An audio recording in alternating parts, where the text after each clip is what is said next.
So what we're about to unpack is a whistleblower's case file. Now, it all starts with the pretty standard-looking IRS submission, but believe me, it spirals very quickly into a wild story of alleged foreign agents, secret letters, and a full-on campaign of coercion that was supposedly designed to shut him up. This isn't just a paper trail, you guys. This is a high-stakes standoff, and we are going to break down every single piece of it.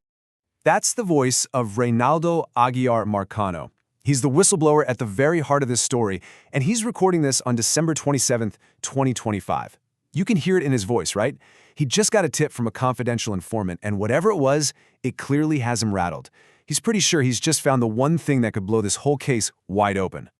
Okay, so the foundation for this entire tangled web really rests on one key document. It's a formal complaint submitted to the U.S. government, and the claims inside, well, they're nothing short of explosive. And this is it.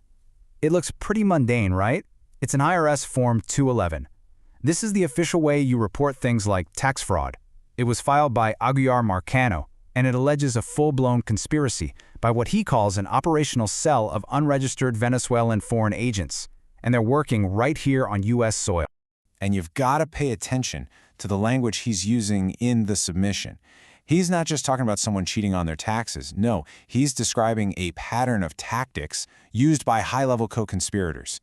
This paints a picture of a really coordinated, very sophisticated operation, not just some simple case of fraud. So what exactly is he claiming?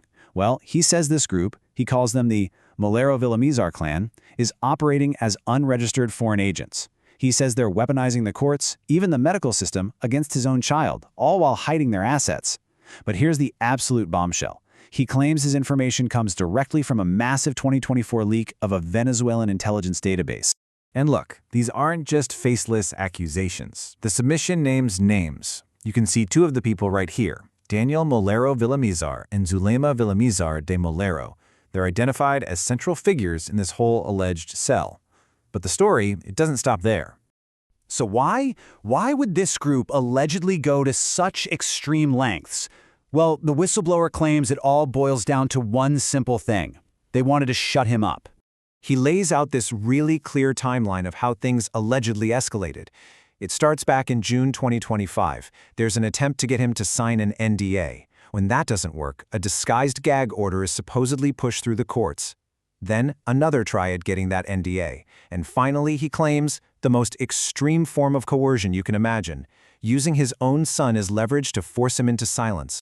So, facing what he's describing as witness tampering and obstruction of justice, Aguiar Marcano decides he has to make a countermove. And it's a big one, designed to be completely irreversible.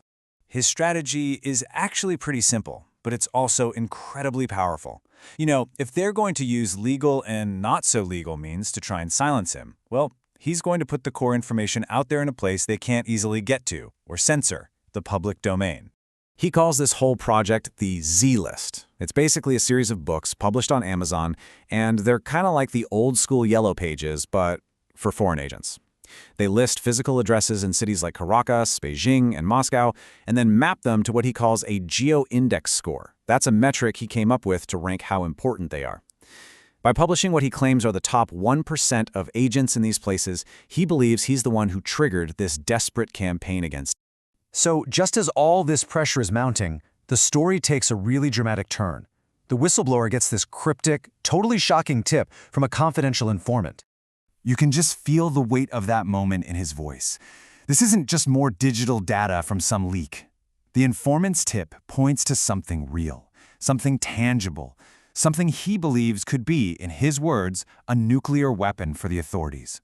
And the details, oh man, they are straight out of a spy thriller. The informant tells him, look for a hidden letter. It's not on regular paper, it's on this special see-through onion paper that burns incredibly fast. It's supposedly backdated by decades, signed by a Nelio Espina. But the real secret, the whole point of this letter, is supposedly hidden in the footer, encoded information for offshore bank accounts. So this is it. This is the moment of truth. Is this whole thing just a wild goose chase? A piece of bad info designed to throw him off? Or is there really a smoking gun hidden in his own home? After a 2-hour search, he finds it. Exactly where and how the informant described. And this is what was allegedly encoded in the footer of that letter. We're looking at account numbers for two banks in the Netherlands, Amro Bank and Slavenbergs Bank, plus something called a Giro number. Now, to the whistleblower, this isn't just a random list of numbers. No, this is a potential money trail, and it could lead directly to the very people he's accusing. Okay, so the discovery of this letter basically throws gasoline on the fire. It brings the entire conflict to a head, and it creates this incredibly tense, still unresolved standoff. So this is where things stand right now. It's a real mess. On one side, you've got the whistleblower. He's armed with what he claims is physical proof of offshore accounts, and he's actively publishing all this sensitive data. On the other side, his opponents are allegedly using his son as leverage and, according to a separate tip he bat, they're planning to fabricate criminal charges against him as a final, desperate move. It is, by definition, a high-stakes conflict. And all of that leaves us with this final, really critical question. I mean, we live in an age of digital leaks and massive data dumps, right? But this case file, it's different. It makes us ask what happens when the fight moves from the digital world into the physical one. What changes when an allegation is no longer just a string of code on a hard drive, but a real piece of paper you can actually hold in your hand?